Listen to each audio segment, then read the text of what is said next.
First టైంకి 2016కి 2020కి వచ్చేసరికి BJP దూకుడు 48కి చేరింది. బండి సంజయ్ ఆధ్వర్యంలో జిహెచ్ఎంసీ ఎలక్షన్కి కేంద్రంలోని యంత్రాంగాన్ని అంతా కదిలించి ఈవెన్ ప్రచారం చేసిన సందర్భము, చాలా దూకుడుగా వెళ్ళిన సందర్భం మనం చూడడం జరిగింది. మరి ఈసారి మూడోసారి మరి బీజేపీ వ్యూహం ఏంటి? జిహెచ్ఎంసీ మీద పట్టు సాధించేందుకు ఎలా ముందుకెళ్ళబోతున్నారు?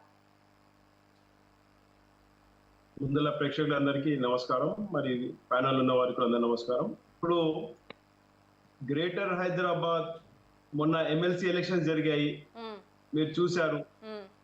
ఇప్పుడు చాలా గొప్పలు చెప్తున్న వ్యక్తి ఇందాకే మరి టిఆర్ఎస్ నాయకుడు, మాకు గ్రేటర్ హైదరాబాద్ లో మాకు ఇంత పట్టుంది, మాకు అంత పట్టుంది, మేము గ్రేటర్ హైదరాబాద్ ని మొత్తము ట్యాంక్ బండ్ ని కొబ్బరి నీళ్ళగా మార్చేసాము, రోడ్లని సర్ఫేస్ కడిగేసాము, మళ్ళీ మొత్తం ఉద్యోగాలంతా రోడ్డు మీద ఎవరు ఉద్యోగాలు లేకుండా అందరు ఆఫీసులలో కూర్చున్నారు అనే విధంగా చెప్పుకుంటూ వస్తున్నారు. కాబట్టి చాలా గొప్పగా చేశారు టిఆర్ఎస్ నాయకులు.